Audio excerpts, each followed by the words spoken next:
This is Jeanine from WCBG. WCBG is broadcasted from Wagner College in Staten Island, New York. WCBG, small college, big voice.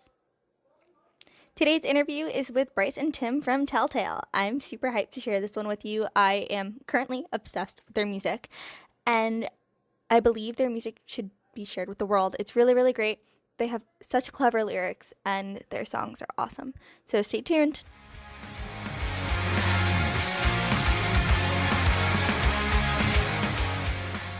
Hello. Hello, this is Tim. Yeah, it is. How are you doing today? I'm good. How are you? Doing all right. Doing all right. Thank you so much for talking with me. I greatly appreciate it. Yeah, definitely. Thanks for having me. Our guitarist Bryce also wanted to do this interview. Do you mind if I loop him in real quick? Oh, of course. Okay, give me 1 second. Hey, is everybody here? Hi. Hey. How are you guys? Okay. Doing well. So again, thank you so much for doing this interview with me. I appreciate it. Sorry it's super early. I just have class in 2 hours. So. Oh, you're good. You're totally good. Can you guys introduce yourselves for me and tell me a little bit about you? Yeah, my name's Tim Fogg. I play bass in Telltale. Yeah, that's pretty much it. I'm Bryce Marshall, and I play guitar. Okay, awesome. So how'd you guys become a band? I'll let Bryce take that one. Okay. Yeah, so I guess a couple years ago now, some other projects we were all in kind of started ending and fading away, so we all were still kind of into music and had met each other over the course of the years through playing in other bands in the Richmond area, and kind of just ended up linking up, and boom, Telltale. I think it's pretty cool that you guys kind of came together, and I really enjoyed listening to your music. I do have to say that I find it fascinating to see younger artists kind of get involved more so in the scene, so that's exciting. Awesome. Thank you. Appreciate that. So you guys are from Virginia, correct? Yeah. Okay, was there a local scene there? Yeah, we have a pretty strong local DIY scene. There's a lot of house venues, a lot of really solid DIY bands, and then bands on the come up right now. So yeah, Richmond's got a really poppin' scene. That's awesome. I'm from Staten Island, New York, and we have no scene, so it's sad. So I kind of live through everyone else when they tell me a little about where they come from. That's that's near Amityville, right? On the Long Island, or am I thinking of no, something different? it's close to Brooklyn and Manhattan. I'm we're stupid. one of I the know 5 where it's at. boroughs. I'm stupid. No, you're fine. You've been there before. Everyone kind of forgets Staten Island exists. It's normal. I got you. Yeah, no, I've been there. I was blanking, but that's cool. You Yeah. going to New York? Yeah, it's something. Normally when I do these interviews, I like to brag a little bit about my school. School of Rock was filmed here, so it's always fun. Yeah, that's super sick. Yeah, that's that's sick. one of our favorite movies. Yeah, I never realized the impact the movie had on people until I started talking to others about this, so that's pretty cool. Yeah, I think that was probably right around the time I first started getting into music, was watching that movie and seeing Jack Black. I don't know, it was super cool. Just motivated me to actually do something. That's really sweet.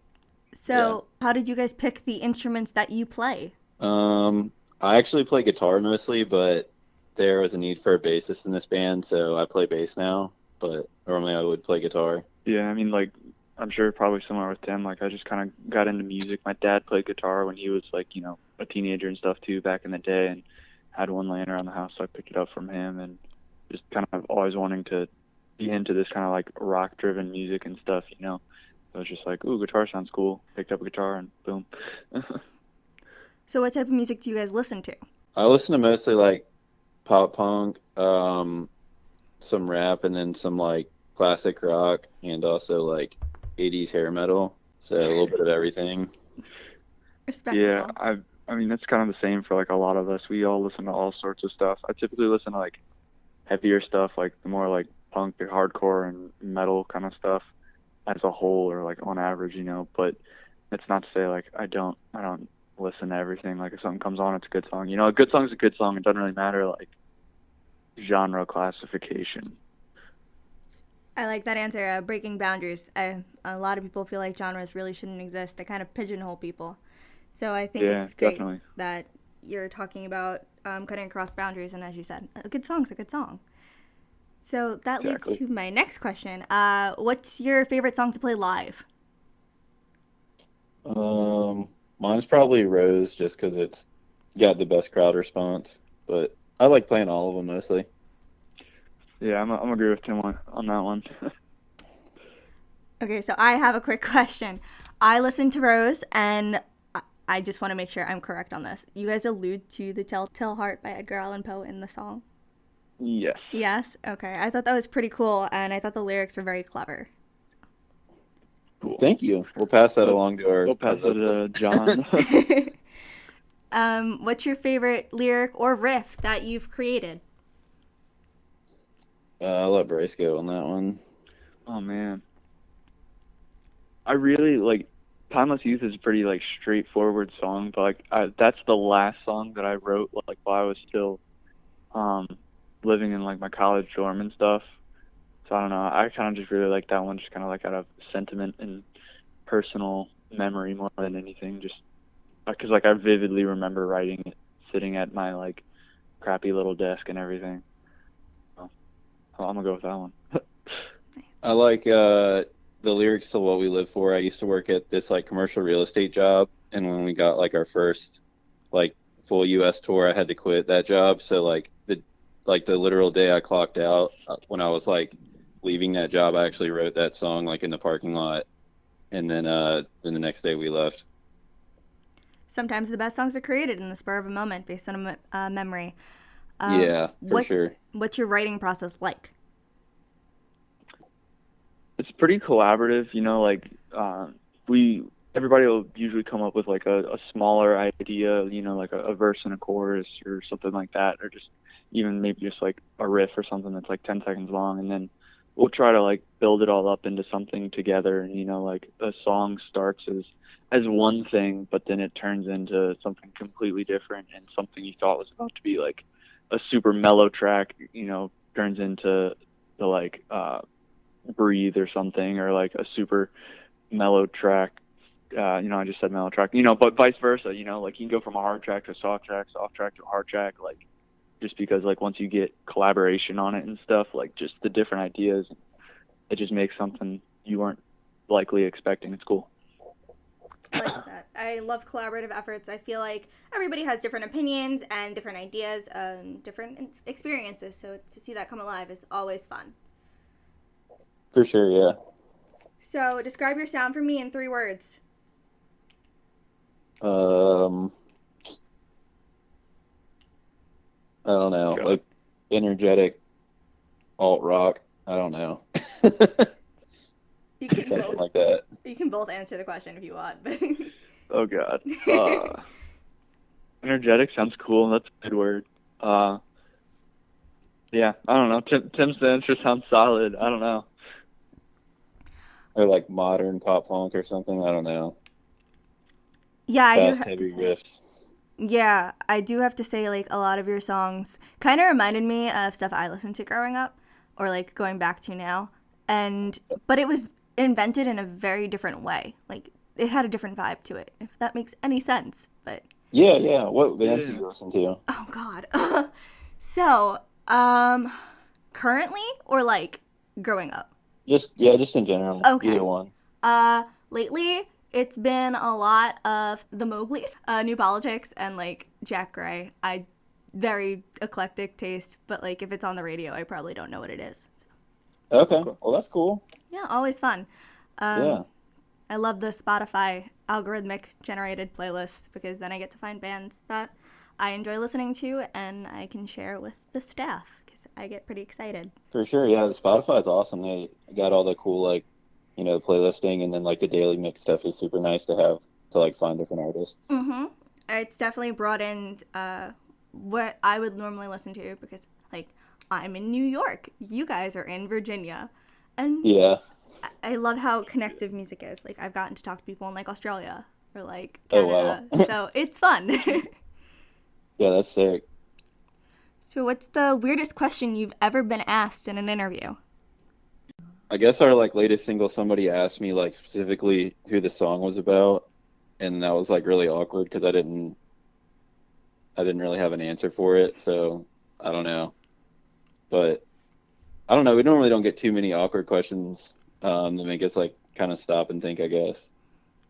Okay, well, I'm hoping to break that. So, Ooh, Oh, all right. sorry. We have a question our PR director, Grace, came up with. She hates that I always give her a shout out when I do the question, but she came up with it. She deserves the credit. Okay. What is your opinion of releasing an artist's unreleased music after they've passed away? Should it be released or should it not? Ooh, yeah.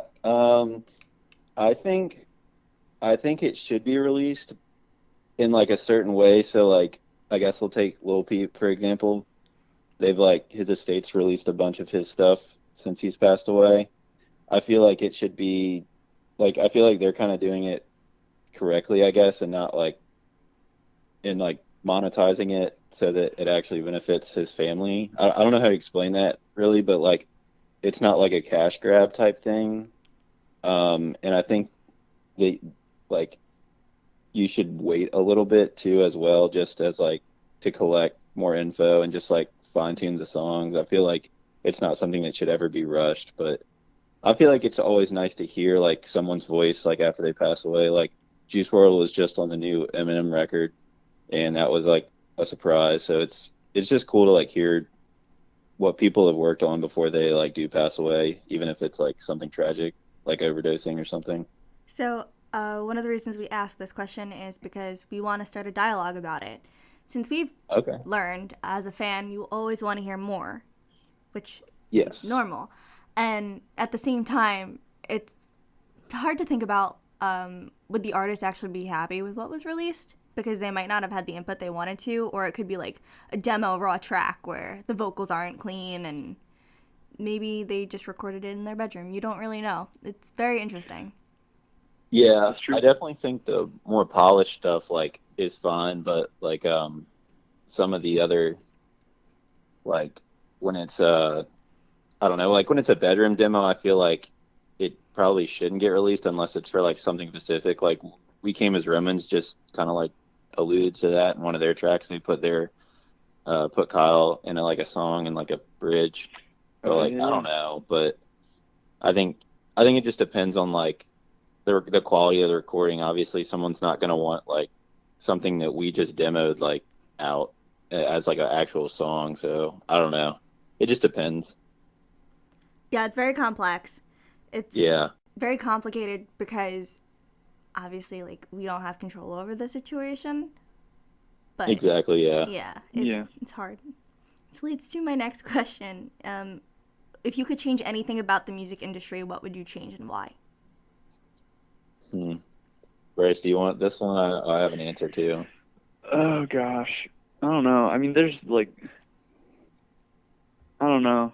Sometimes the music industry is like an ever-growing, ever-changing thing. Like, I wish people could change their perception of like what it is, like that it's just some like big monster and like there's a key factor to like getting famous or like getting, your songs heard by millions or something. And like you see like stuff like on ads and stuff like if you just search like Spotify how to get like playlists or whatever, like everybody claims there's some like formula to it, but like in reality sometimes there's a little bit of luck and everything involved, just like with a lot of stuff in life. Like sometimes it's just right place, right time stuff. But I wish people had a better perception of that, like the music industry it's not formulaic, like it is still like kind of an art to it because it's music and stuff. But then you throw in the business side of it, contracts and blah blah blah blah blah,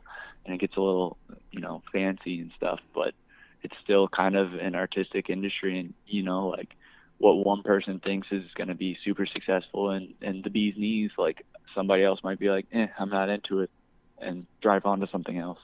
So there's no formula to it. It's its own thing. I would say like less gatekeeping, and to like elaborate on that, it's like people that have been in the music industry for a while kind of control who comes in and like who comes out as far as like touring goes, and who people are supporting. It only takes like a couple artists to recognize like a up and coming band and put them on to like for them to break. So it's like I've noticed that as far as like kind of the area we're in and like different bands around the country, like really just needing one or two, you know, like tours or people to notice that they actually exist in order for them to like kind of get like continue their career. So like less gatekeeping, I guess, if that's a word, but yeah. Yeah. I think those are both great answers. I do have to say, I've noticed, just talking to other people and even the staff, sometimes it's disheartening to hear how music's treated more like a commodity and not an art. Yeah, for sure. Yeah. I agree with that. And that's one of the reasons we do these interviews, is because we want to talk to artists who might be the voice of our generation and change the way we look at music, and because it's the new wave coming in. So, yeah, definitely. Hopefully that happens. yeah, like I was trying to express to some of the staff members, and I was like, the music we're hearing today, like, it's influenced by stuff we all listened to when we grew up, but it's all different, and that's what makes it kind of have its own voice and to be a cut above the rest and stand out. Yeah, definitely. Yeah, I think some of our stuff is derived from like, you know, old Newfound Glory, old Paramore, Blink-182 type stuff, but we also like incorporate, you know, some of the newer bands like State Champs and The Story So Far into our sound. So it's just kind of a mix of everything. Right, and I feel like that collective always changes the way we like to think about things. And yeah, the industry is always so complex, but I do have to say it's something that is going to be around for a while and has this like cyclic cycle of how things kind of fluctuate. So yeah, definitely. It's definitely very cyclical. So hopefully we're on the right side of the cycle. Hope so too. You guys are releasing great stuff. So. Oh, thank you. Appreciate that. Yeah, it's very interesting. Your lyrics are very, not just deep, but they kind of speak to people in a way that I haven't seen quite frequently. Makes people think. So that's always good. Awesome. Well, that's always the goal, is to make people think about stuff. Like that's some of my favorite bands are like Rage Against the Machine, and like I just feel like their lyrics like make you think like outwardly and like about like deeper issues. Not saying that we really write about that much stuff that's that deep, but just like I like music that makes you think about something rather than just like the beat or like the tempo and stuff. I definitely agree with that. I love talking to people because, well, one of the reasons I reach out to artists, that the artists I reach out to, is because the music speaks to me in a way that I think other people should also be listening to it. And I've noticed it's not just lyrics, it's also like production quality or track layering or different riffs and parts that kind of make a song come together in a way that, because, you know, like sometimes you just want to listen to the music and not necessarily the vocals and lyrics, but other times you just want to listen to the lyrics. So yeah, for sure. And that leads to my next question. What's your favorite venue that you've ever played in? I think Bryce and I are gonna have the same answer. Are you gonna say the garage? Yeah, the garage. Yeah, it's in like right outside of like Minneapolis or something, or is it in Minneapolis? I don't know. It's in Minnesota. Garage, super sick, super nice. Okay. Yeah, it has like a pool. It has like this really big back area where like the bands chill and stuff. It's like this rec center in like a big neighborhood, and it just has like a basketball like court type thing, like a pool table, foosball, and like ping pong, and then like on the back wall where like nobody, like the audience can't see it, but like when the bands come in, they have like all these people that have signed that have played there. So they had like real friends from like 2011, like all these like really old bands that we like grew up listening to that have played there. And then like the stage in general is just like really, really nice and like giant. So we really enjoyed playing there and also going to the Mall of America. Oh, yeah. That's fun. What's your favorite state that you've been on in tour? I really like. Oh, sorry, Tim. Go for it. You can go. Okay, cool. I honestly kind of like Arizona a lot. You know, we've driven through like down from like, well, I guess that was from New Mexico down. Like we did that over the summer with like Divided Minds and everything. But we've driven to like the top of Arizona where it's kind of like, I don't know, there's like more like rock formations and stuff like through Sedona and stuff, and then down do like Phoenix and more like desert kind of stuff. But I don't know. I like the vibe of Arizona. It's cool. Like I like warmer climates anyway. I'm always cold, so I don't know. I really like Arizona as a whole. I'd probably say California just because the entire like I feel like we've all collectively been trying to go like from across the whole country from Virginia to California for like our entire like life as far as music goes. So like when we finally got out that far and like actually got shows, it was like a really like just an awesome thing to like actually be able to play like that far away. And also I just kind of like the allure of it, even though like the gas is super expensive and everybody's kind of like kind of doing their own thing and everybody has more money than us, but like it's still super cool to like go out there and just like see the Hollywood sign and, you know, drive around the coast and stuff. So I like going out there, but it takes forever to get there. Yeah. No, yeah, I understand. My roommate's from California. So, Oh, okay, cool. That's Yeah. a huge flight. Yeah. yeah, she's always like complaining about snow here and telling me I don't understand slang terms because I really don't from California. She'll like say stuff sometimes. I'm like, I don't know what you're talking about. Like, I recently learned the fog there has a name. Its name is Carl. So like anything's possible. Oh, is she from like San Francisco or something? Sacramento. Oh, okay. Okay. Yeah. Yeah, we experienced that as well when we were up there this summer. Yep. Yeah. What's the craziest thing that's ever happened on tour? So our first like tour that we did, we played this place called the Foxhole, and like it was God. like an hour outside of like Indianapolis. But long story short, I pretty much almost got hit by a car after the show because we were like they had this house party at the house and there was like a Oh my fight God. and anyways Sorry. the owner of the house like had to come like back from work or something and like it was just like this massive fight and we had to dip out of there pretty quickly and like we ended up just like driving to the next city at like really late at night just because we were like whatever. But that was like super weird. Like that was probably the weirdest thing we've ever done. Well, at least you're okay. Like that's terrifying. Yeah, Yeah. it was pretty bad, but it sounds like they like shut that place down, unfortunately. But I don't think we would ever have gone back anyways. But it was definitely like pretty wild. I think that was like our first or second show like for a tour, and it was like all the way out there. And then after that, we were like meeting up with the tour package, so just like a really awkward thing. Mm-hmm. Definitely could be. Yeah. So that leads to my last question that I have for you, which is, what are your plans for the new decade of 2020? We're writing a new record right now, actually. We already have like a single that's already recorded, so I don't know when that'll come out, but we're, you know, writing and stuff and then getting ready for this next album cycle and then hopefully locking in a couple like support runs for later in the year. We've got like a couple one-off shows and stuff we're about to announce, so I think that's pretty much it, unless Bryce, you wanted to add something. I mean, it's time to do that record, LP1. Yeah. Awesome. That's so exciting. So Yeah. thank you guys for talking to me. And if you're ever in New Yeah, of York and course. you want to stop by, we'd love to have you. Yeah, we've played Brooklyn like 3 times and like we played Long Island a couple times. So aren't y'all like aren't y'all like to the east of like Brooklyn, or am I thinking of is my geography off again? The West.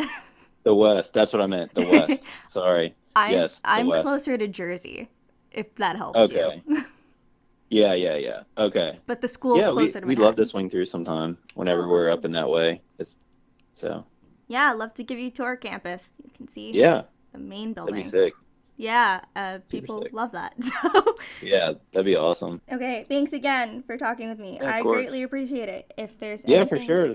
Yeah. Looking forward to it premiering. Okay, All have a right, great day. see ya. Bye. Bye. Again, that was Bryce and Tim from Telltale.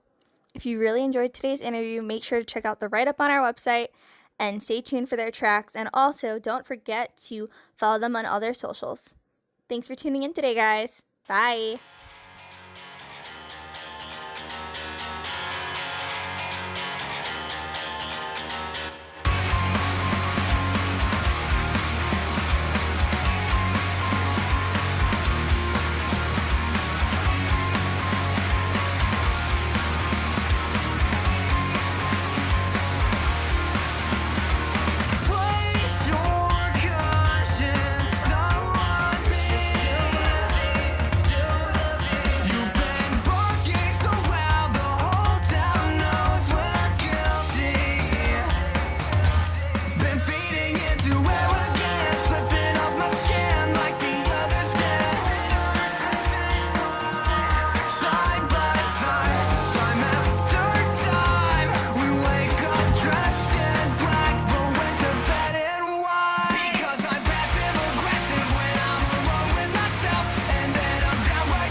down again.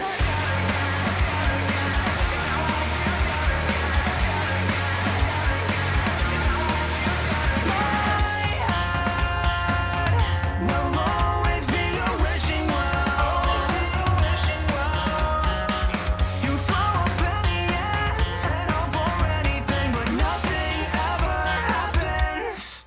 I'm not your genie in a bottle or a shooting star. All that you'll ever find within me is a telltale heart, and I'll keep pounding at your brain from underneath the floorboards.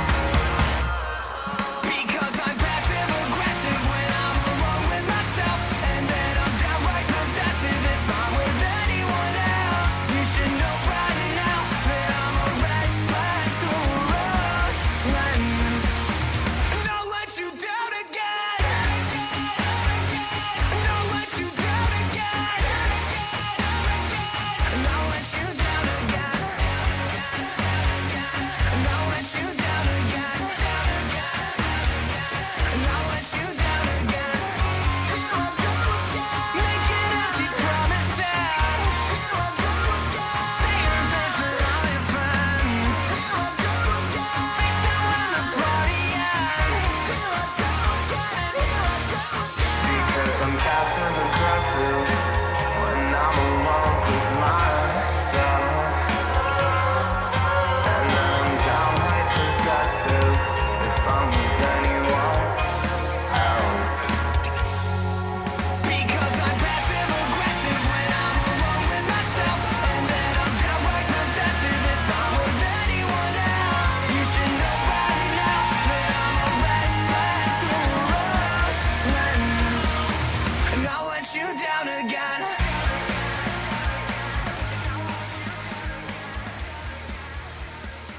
And I'll let you down again.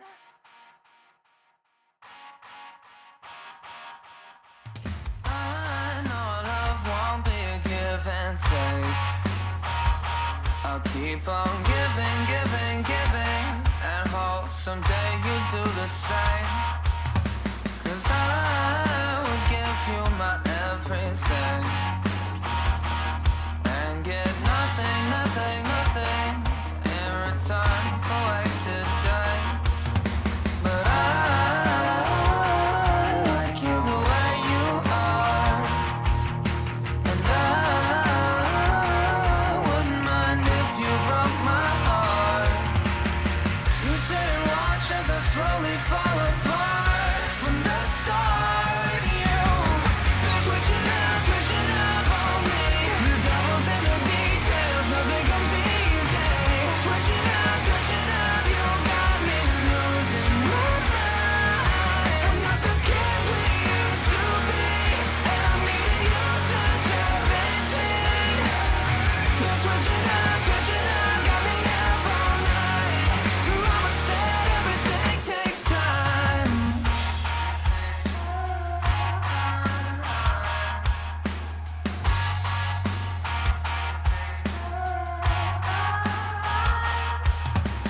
I haven't felt this good in about 5 years, so I deserve to write a song about the way I feel.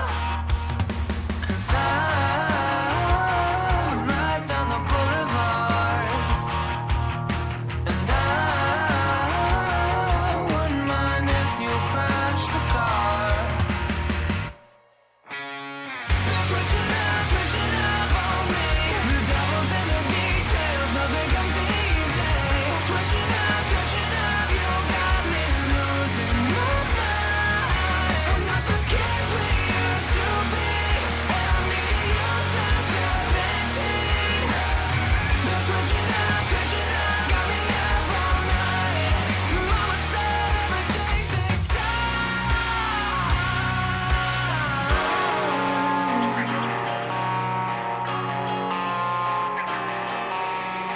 My heart's yours for the taking. Don't you know how long I've been waiting? My heart's yours for the taking. Don't you know how long I've been waiting? My heart's yours for the taking. And don't you know how long I've been waiting? Take my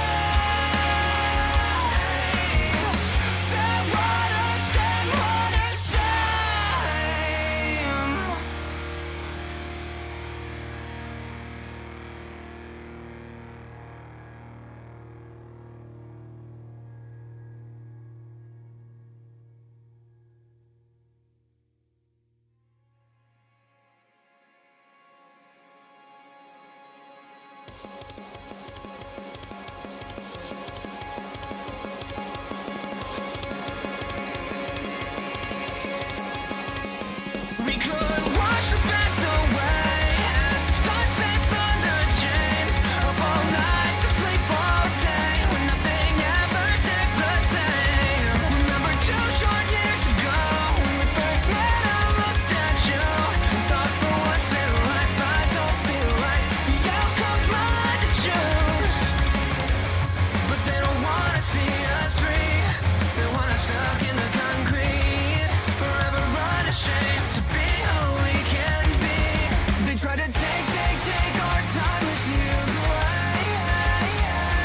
They try to break us down and get some blame. But they can never make our colors fade. No way to wash away our saving grace. They'll never take our timeless youth away. Now we can watch our past decay as the sun sets on the bay. And although the viewpoints change, our aspirations stay the same. Now our balance is shaken up, and sometimes it makes me numb to think about how once I would spill my guts. Now my mouth just stays shut. But they don't wanna see us free. They want us stuck in the concrete, forever unashamed to be who we can be. They try to take our time with you away. They try to break us down and get some blame. But they can never make our colors fade. No way to wash away our saving grace. They'll never take our timeless youth away.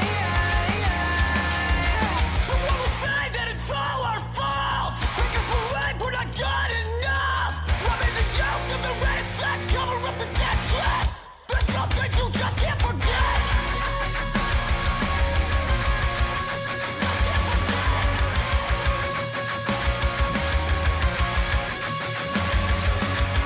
One time for the dead face. One time for the words unspoken. One time for the dead ends. One time for the lies we say over and over and over again. They try to take our time with you away. They try to break us down and get some blame. But they can never make our colors fade. No way to wash away our saving grace. They'll never take our timeless youth away.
Feel the weight crushing on my chest. 'Cause everyone already knows you'll never grow, you'll never grow, you'll never grow. They keep telling me to give you the time to change, but time can't heal everything.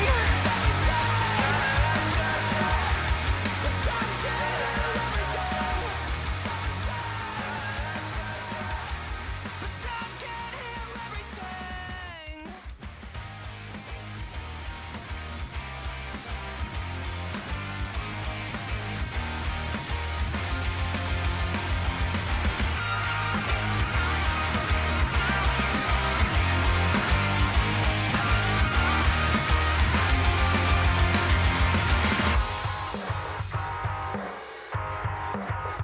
So bring all the April showers. Maybe you find what you flowers. This little cloud above my head, the one that hangs around my bed would run out of rain, but it's tucked up in my brain.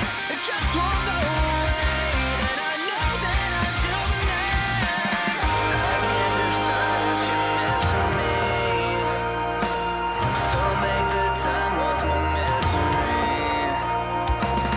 Some days are grayscale and others are in Pantone. Some days are a storm cloud and others are a rainbow. I'm so sorry. I'll never be your bouquet.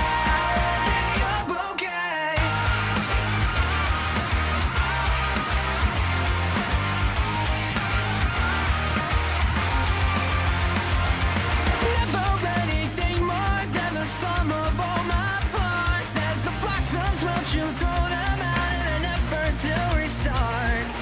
You won't distinguish the pieces of me. Another fragrance for your shelf, arranged to help you